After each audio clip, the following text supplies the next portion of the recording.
Saludos. Estas son las noticias escogidas para el día 6 de junio del año 2023. Comencemos.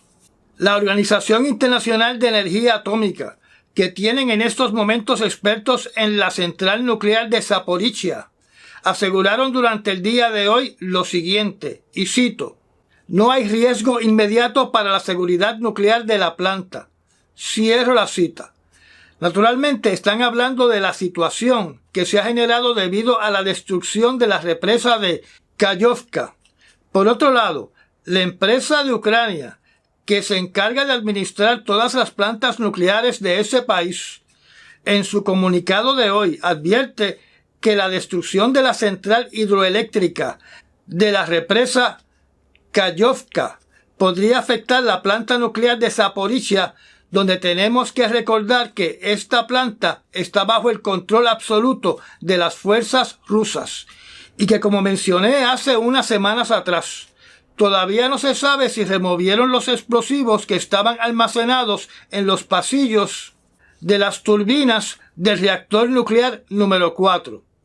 En adición, se indica de que la central hidroeléctrica que estaba localizada en la represa de Kayovka genera electricidad que es indispensable para el funcionamiento de la planta nuclear de Zaporizhia. Hasta ahora ningún artículo que he podido leer indica río arriba de la represa cuánto van a bajar los niveles del río Dnieper. Tampoco he podido leer si los niveles del lado norte y del lado sur de la represa llegaron a su nivel de equilibrio, donde cuando llegue a este punto de equilibrio, el flujo será equivalente al volumen de agua que se mueve normalmente a través del río Dnieper. Tampoco hasta el momento he podido encontrar información si se han encontrado cadáveres flotando río abajo o en la desembocadura del Mar Negro, donde tampoco se ha dicho cómo se están resolviendo y qué medidas están tomando en la comunidad civil de Crimea, ya que en el día de ayer, como ustedes saben, se dijo de que esta represa era la fuente de agua potable para esa península. Hasta ahora lo que han indicado es que hay zonas inundadas, hay casas debajo del agua. Muchas personas pudieron ser desalojadas para ser transferidas a lugares más altos. Y se están llevando labores de rescate para aquellas personas que quedaron atrapadas durante las inundaciones. Tampoco he podido leer información que indique si en el momento del ataque a la represa fallecieron personas que eran parte del personal de mantenimiento de la represa. Porque si fue un ataque sorpresa, tienen que haber fallecidos o personas desaparecidas en el lugar donde impactaron los proyectiles enviados a destruir el área de las compuertas de la represa. Tal vez ustedes recuerden que en octubre 31 del año pasado yo mencioné una noticia donde una represa al norte de la ciudad de Zaporizhia fue víctima de bombardeos por parte de los rusos. Esa represa, que también tiene una central hidroeléctrica, era la represa de Kremenchuk. Según el portal de noticias The Telegraph, las agencias de inteligencia de los Estados Unidos se inclinan a pensar de que Rusia fue el autor del reciente ataque en la represa de Kayovka.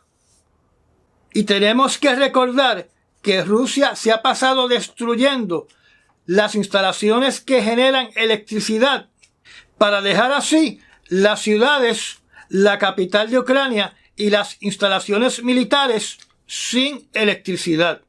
Para mí es curioso que este ataque surja luego de que Putin haya puesto al mando al checheno Kadyrov a cargo de la campaña de Donetsk y que Kadyrov ha enviado sus tropas chechenas a la provincia de Zaporizhia y a la provincia de Kherson, donde entre medio de estas dos ciudades es que está la represa que acaban de destruir. Por lo pronto, el presidente Zelensky ha pedido una reunión de emergencia del Consejo de Seguridad de la ONU, donde recordemos que Rusia me parece, si recuerdo bien, es todavía el presidente en turno de ese consejo. Así que no creo que Zelensky pueda lograr mucho en ese foro.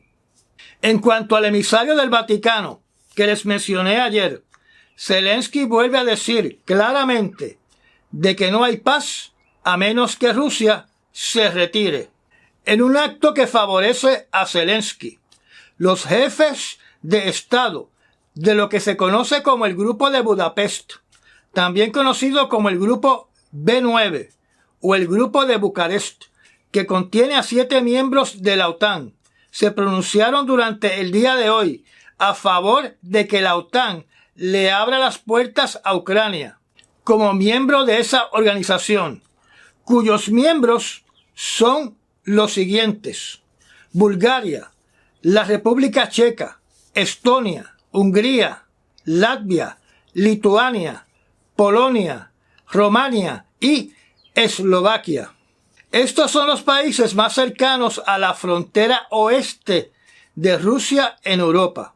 Naturalmente tenemos que recordar que parte de las reglas para unirse a la OTAN es que el país candidato no puede estar envuelto en ninguna actividad bélica en esos momentos, porque automáticamente la OTAN se vería envuelta en una guerra inmediata.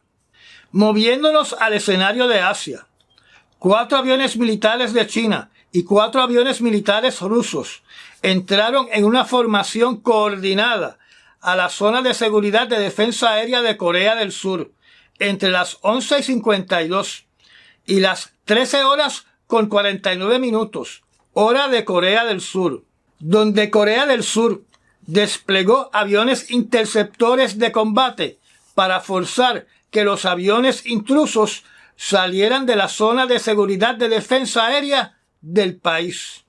Esta es prácticamente toda la información ofrecida sobre este incidente, del cual hasta ahora no han dicho cuál fue el propósito de China y de Rusia de entrar al espacio aéreo de Corea del Sur de forma coordinada. Mientras tanto, en China, el gobierno continúa su represión en contra de las personas que quieren celebrar el aniversario de la masacre de la plaza de Tiananmen en el año 1989, que fue a favor de la democracia.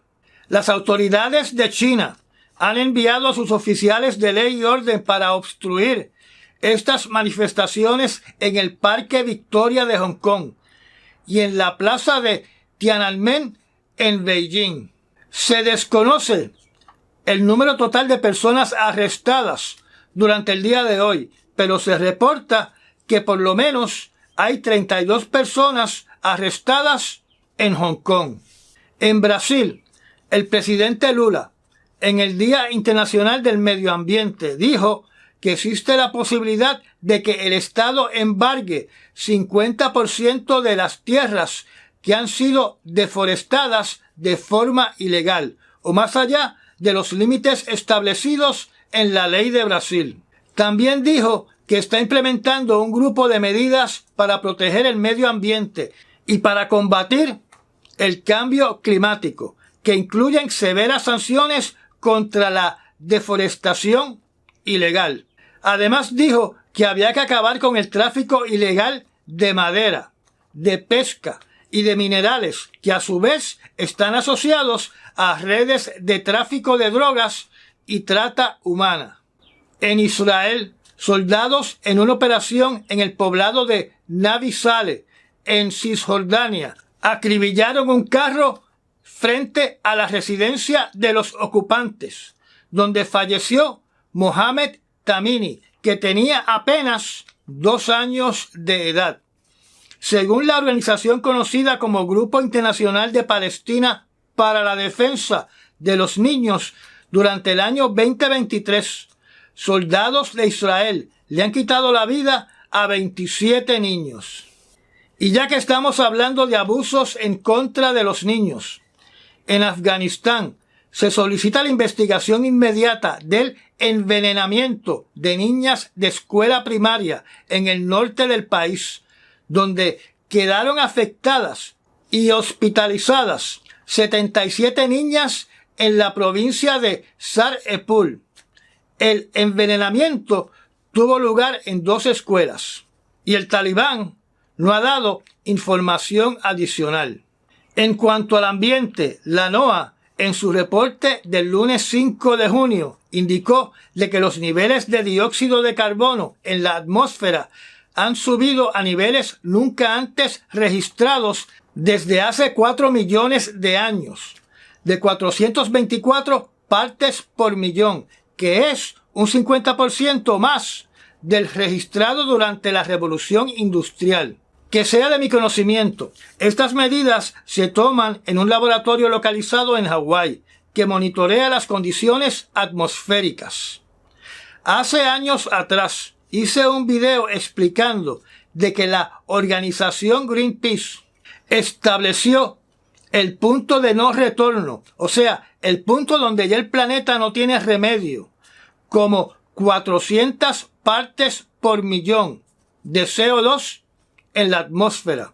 Así que, si nos dejamos llevar por el cálculo de esa organización, ya pasamos el punto de no retorno, que significa que no hay manera de detener, de reducir o de desacelerar el calentamiento global. Una noticia curiosa es que en el estado de Oklahoma se han establecido las primeras escuelas católicas cristianas que van a ser financiadas por el Estado, donde el fiscal general del Estado, que es un republicano, indica de que esta medida viola la Constitución de los Estados Unidos. Mientras que por otro lado, los oficiales que impulsan estas escuelas, que van a ser escuelas charter, esperan que el caso llegue a la Corte Suprema y que la mayoría republicana o conservadora de la Corte Suprema cancele la limitación de separación de Iglesia y Estado. O sea, que la decisión de la Corte Suprema es que los estados pueden tener iglesias cristianas pagadas por los contribuyentes de ese estado. Para mí lo curioso de esta noticia es que los que están impulsando estas escuelas es la Arquidiócesis Católica del estado de Oklahoma y no las organizaciones de escuelas protestantes. Y estas fueron las noticias para el 6 de junio. Recuerda recomendar este proyecto visual. Gracias por los Super Thanks. Me da un like y nos vemos mañana en las noticias del 7 de junio. Hasta mañana.